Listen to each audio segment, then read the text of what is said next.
Well, yesterday, the United Church of Canada celebrated its 100th anniversary. Over the weekend, there was a special ceremony reenactment of the service that took place a century ago. Nikki Wesley spoke with Reverend Ted after the special service. You know, in the 1960s and 70s, people wondered if churches would be able to continue. Well, today we're celebrating the 100th anniversary of the United Church of Canada. The original took place in Mutual Street Arena in Toronto.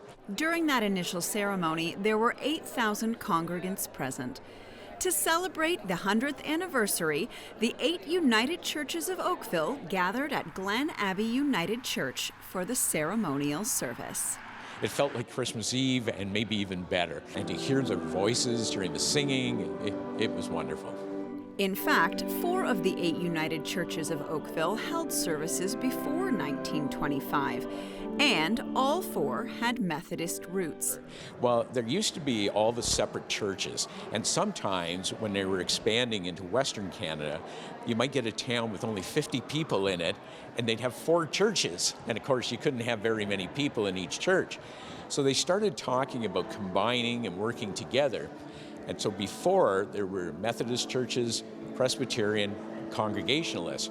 And so it took them years and years and years to come to an agreement, about 26 years of negotiation, and then finally they all came together into the United Church.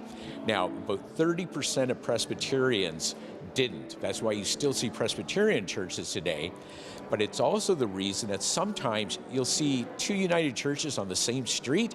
Well, one of them might have been Methodist and one Presbyterian, and they both became United Churches. The United Church's motto, that all may be one, still resonates in today's world. Because, you know, during the pandemic, I think we really learned the importance of human contact and having hope.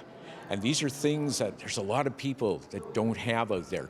And we may be electronically connected, but the real, in-person, honest connection, we're the church, we can do that. For Halton News, I'm Nikki Wesley.